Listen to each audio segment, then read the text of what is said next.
एक बार की बात है, गौतम बुद्ध अपने शिष्य को जिंदगी से जुड़ी अच्छी और बुरी चीज़ों का ज्ञान दे रहे थे। सभी शिष्य उनकी बातों को बहुत ध्यान से सुन रहे थे।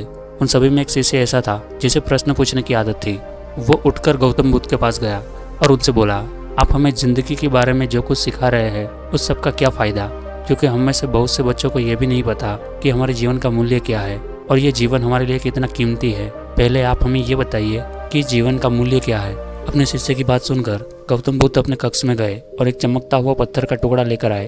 वो टुकड़ा उन्होंने अपने शिष्य को दिया और बोले, मैं तुम्हें इस जीवन का मूल्य तब बताऊंगा जब तुम इस पत्थर का सही मूल्य पता लगा कर आओगे। साथ ही ये ध्यान रखना कि तुम्हें ये पत्थर का टुकड़ा किसी को बेचना नहीं है। गौतम बुद्ध की बात मानकर वो शिष्य बाजार की तरफ चला गया। बाजार में सबसे पहले उसकी नज़र एक फल बेचने वाले पर पड़ी और उसने वो पत्थर उस फल वाले को दिखाया और बोला, इस पत्थर के बदले में आप मुझे कितने फल दे सकते हो? फल वाला बोला, यह पत्थर कुछ खास तो नहीं है, लेकिन फिर भी इसके बदले मैं तुम्हें 10 फल दे सकता हूँ। वो शिष्य उस पत्थर को लेकर आगे चला गया। फिर उसे एक सब्जी वाला मिला। शिष्य ने उस सब्जी वाले से उस पत्थर की कीमत पूछी। सब्जी वाले ने उस पत्थर को ध्यान से देखा और बोला, इस पत्थर की कीमत के बदले मैं तुम्हें ज्यादा से ज्यादा एक बोरी भरकर सब्जियां दे सकता हूँ। इसके बाद वो शिष्य उस पत्थर को लेकर एक सोने के व्यापारी के पास गया। उस पत्थर की टुकड़े की चमक देखते ही उस सुनार ने उसकी कीमत 100 सोने के सिक्के लगाई। शिष्य ने वो टुकड़ा बेचने से मना किया तो वो सुनार उसके बदले 200 सोने के सिक्के भी देने को राजी हो गया, लेकिन शिष्य ने वो पत्थर नहीं बेचा।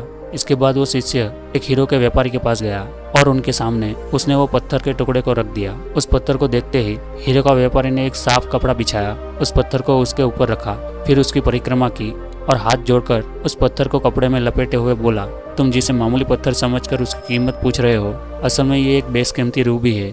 ऐसा रूबी हर किसी को नहीं मिलता।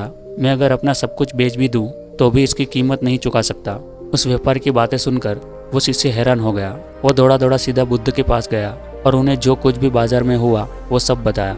उसकी अचरज भरी बातें सुनकर गौतम बुद्ध बोले, तुम्हारे सवाल का जवाब इस रूबी की कीमत में ही छिपा है। हमारा जीवन एक रूबी है, रूबी की तरह ही ये बेशकीमती है, लेकिन हम इस बात को हमेशा नजरअंदाज करते हैं और अपने जीवन का मूल्य नहीं समझते। हम दूसरों को देखकर और उनके जैसा जीवन जीने की कोशिश में अपने जीवन की कीमत को कम कर देते हैं।